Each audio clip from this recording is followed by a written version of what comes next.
നമസ്കാരം. നമ്മൾ മുസ്ലിങ്ങൾ ഒരു 25 കോടിയുണ്ട്. ഹിന്ദുക്കളാവട്ടെ ഒരു 100 കോടിയോളം വരും. നിങ്ങൾ ഒരു 15 മിനിറ്റ് സമയത്തേക്ക് പോലീസിനെ ഒന്ന് മാറ്റി നിർത്തി നോക്കൂ. ഈ ചെറിയ സമയം കൊണ്ട് മുഴുവൻ ഹിന്ദുക്കളെയും ഞങ്ങൾ തീർത്തു തരാം. പല മോദിമാർ വരികയും പോവുകയും ഒക്കെ ചെയ്യും. അവർക്കൊന്നും ഒരു ചുക്കും ചെയ്യാൻ കഴിയില്ല. മോദിക്ക് ധൈര്യമുണ്ടെങ്കിൽ അദ്ദേഹം ഹൈദരാബാദിലേക്ക് വരട്ടെ. അസദുദ്ദീൻ ഒവൈസിയുടെ സഹോദരനായ അക്ബറുദ്ദീൻ ഒവൈസി 2013 നടത്തിയ ഈ വിവാദ പരാമർശം വീണ്ടും ചർച്ചയാക്കിയിരിക്കുകയാണ് BJP. മഹാരാഷ്ട്രയിലെ അമരാവതി മണ്ഡലത്തിൽ നിന്നുള്ള BJPയുടെ സ്ഥാനാർത്ഥിയായ നവനീത് റാണയാണ് വിവാദ പരാമർശത്തിനെതിരെ അതേ നാണയത്തിൽ തന്നെ തിരിച്ചടിച്ചിരിക്കുന്നത്.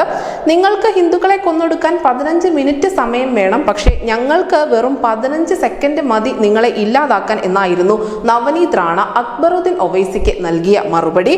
ഹൈദരാബാദ് ലോക്സഭാ മണ്ഡലത്തിലെ BJPയുടെ സ്ഥാനാർത്ഥിയായ മാധവി ലതയുടെ പ്രചരണത്തിനിടയിലാണ് നവനീത് പഴയ തീപ്പൊരി വിവാദം വീണ്ടും കുത്തിപ്പൊക്കിയത്.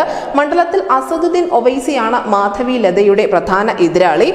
ബഹദൂർപുര, ചന്ദ്രയക്കുട്ട, ചാർമിനാർ, ഗോഷാമഹൽ, കർവാൻ, മലക്പേട്ട്, യദക്പുര എന്നീ 7 നിയമസഭാ മണ്ഡലങ്ങൾ ഉൾക്കൊള്ളുന്നതാണ് ഹൈദരാബാദ് ലോക്സഭാ മണ്ഡലം.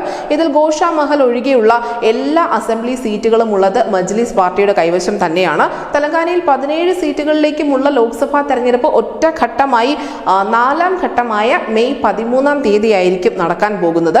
കഴിഞ്ഞ തവണ അമരാവതിയിൽ നിന്നും കോൺഗ്രസ് NCP പിന്തുണയോടുകൂടി വിജയിച്ച നടിയും രാഷ്ട്രീയ പ്രവർത്തകയുമായ നവനീത് റാണ ഇത്തവണ ഇതേ മണ്ഡലത്തിൽ തന്നെ BJPയുടെ സ്ഥാനാർത്ഥിയാണ്.